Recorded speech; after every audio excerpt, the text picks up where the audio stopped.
Akashvani.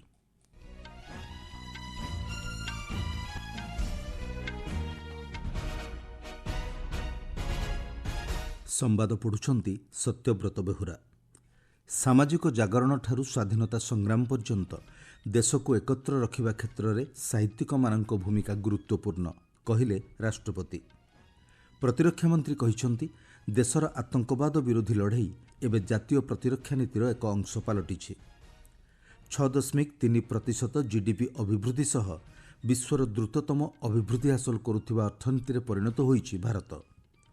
Operation ସିନ୍ଦୁର ସମ୍ପର୍କରେ ପକ୍ଷ ରଖିବା ଲାଗି ବିଭିନ୍ନ ଦେଶକୁ ଯିବେ ରାଜନୈତିକ ପ୍ରତିନିଧି ଦଳ।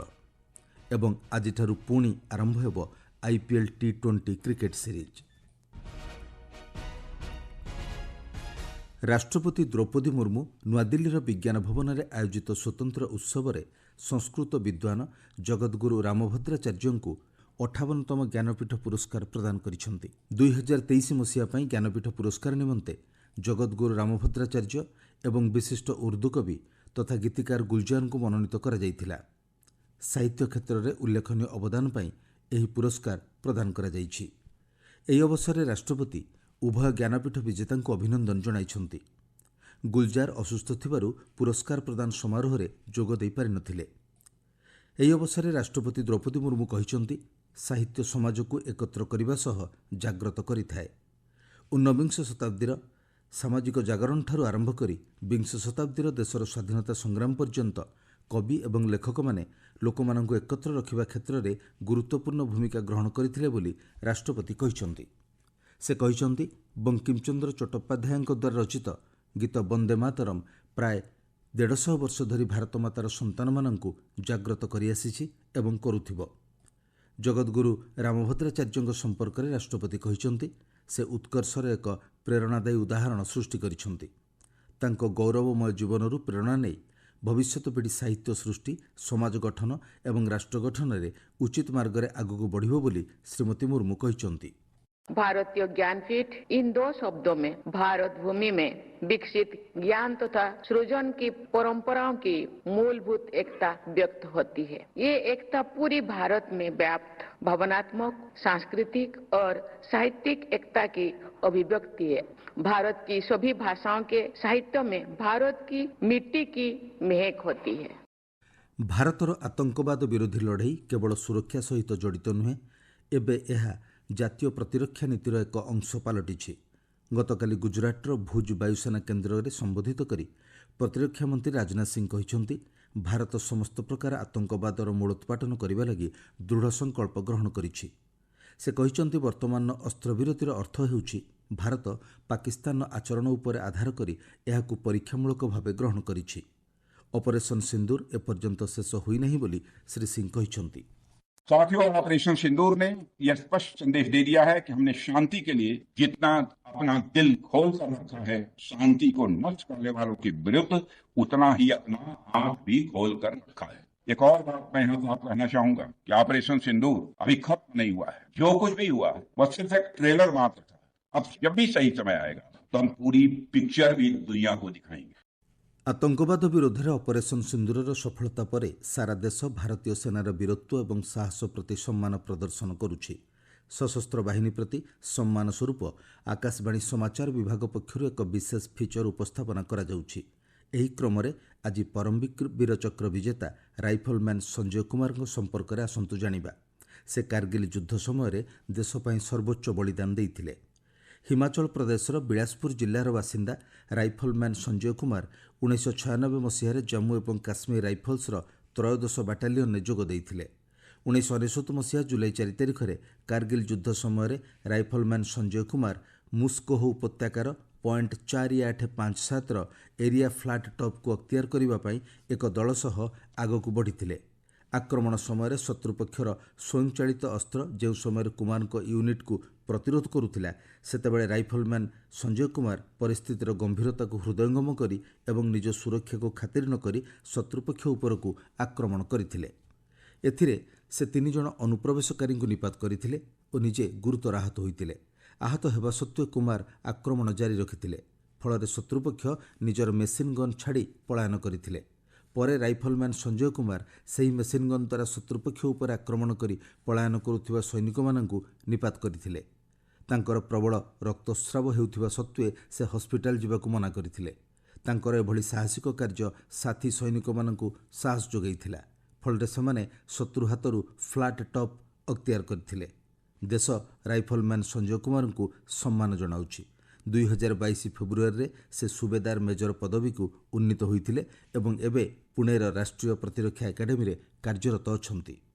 ଆପଣମାନେ ସମ୍ବାଦ ଶୁଣୁଛନ୍ତି ଆକାଶବାଣୀରୁ। ଜାତିସଂଘର ଏକ ରିପୋର୍ଟ ଅନୁଯାୟୀ ଭାରତ ଚଳିତ ଆର୍ଥିକ ବର୍ଷରେ 6.3% GDP ଅଭିବୃଦ୍ଧି ସହ ଦ୍ରୁତତମ ଅଭିବୃଦ୍ଧି ହାସଲ କରୁଥିବା ପ୍ରମୁଖ ଅର୍ଥନୀତି ହୋଇଛି। ବିଶ୍ୱ ଅର୍ଥନୈତିକ ସ୍ଥିତି ଏବଂ ସମ୍ଭାବନା ଉପରେ ଏହି ମଧ୍ୟବର୍ତ୍ତୀକାଳୀନ ରିପୋର୍ଟରେ ଭାରତର ଅଭିବୃଦ୍ଧିକୁ 6.3% ଆକଳନ କରାଯାଇଛି।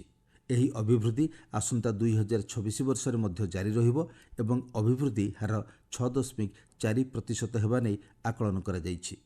ବର୍ଦ୍ଧିତ ବାଣିଜ୍ୟିକ ସମସ୍ୟା, ନୀତି ଅନିଶ୍ଚିତତା ଏବଂ ବିଦେଶୀ ପୁଞ୍ଜିନିବେଶ କ୍ଷେତ୍ରରେ ମାନ୍ଦାବସ୍ଥା ନେଇ ରିପୋର୍ଟରେ ଦର୍ଶାଯାଇଛି। ବିଶ୍ୱ ଅର୍ଥନୈତିକ ସ୍ଥିତି ଏବଂ ସମ୍ଭାବନା ହେଉଛି ଜାତିସଂଘର ଅର୍ଥନୈତିକ ଏବଂ ସାମାଜିକ ବ୍ୟାପାର ବିଭାଗ ଦ୍ୱାରା ପ୍ରସ୍ତୁତ ଏକ ରିପୋର୍ଟ। 5ଟି ଆଞ୍ଚଳିକ ଆୟୋଗ ସହିତ ମିଳିତ ଭାବେ ଜାତିସଂଘ ଏହି ରିପୋର୍ଟ ପ୍ରକାଶ କରିଛି।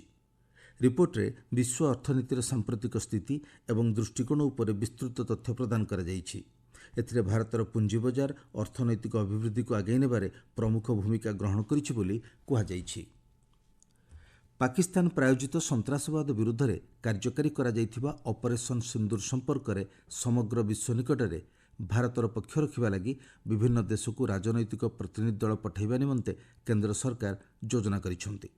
ମିଳିଥିବା ସୂଚନା ଅନୁଯାୟୀ ପ୍ରତ୍ୟେକ ପ୍ରତିନିଧି ଦଳରେ ଉଭୟ ଶାସକ ଓ ବିରୋଧୀ ଦଳର ସଦସ୍ୟମାନେ ରହିବେ।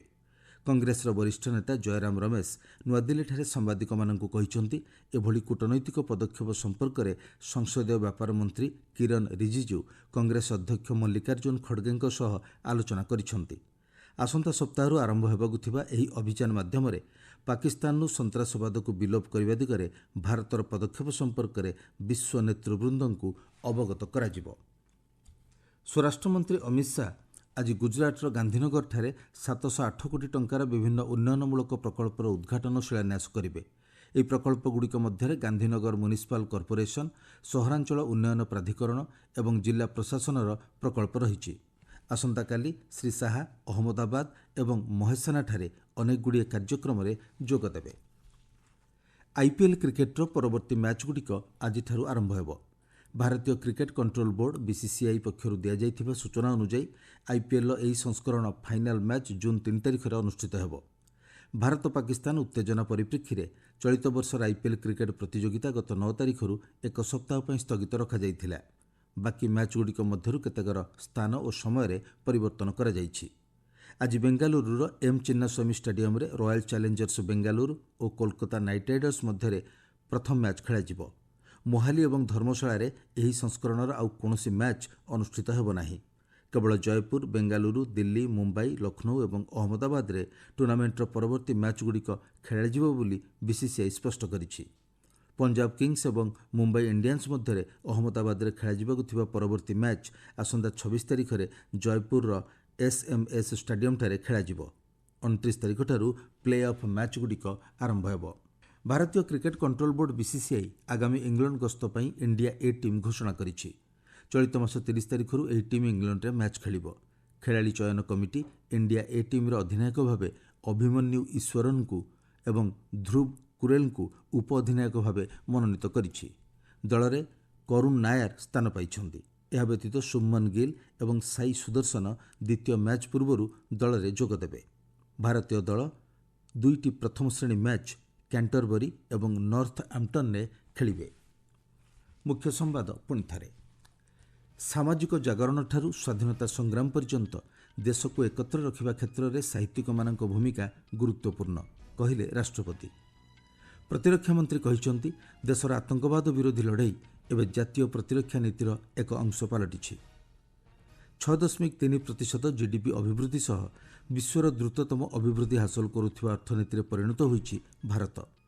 ଅପରେସନ୍ ସିନ୍ଦୁର ସମ୍ପର୍କରେ ପକ୍ଷ ରଖିବା ଲାଗି ବିଭିନ୍ନ ଦେଶକୁ ଯିବେ ରାଜନୈତିକ ପ୍ରତିନିଧି ଦଳ। ଏବଂ ଆଜିଠାରୁ ପୁଣି ଆରମ୍ଭ ହେବ IPL T20 କ୍ରିକେଟ୍ ସିରିଜ୍। ସମ୍ବାଦ ଶେଷ ହେଲା।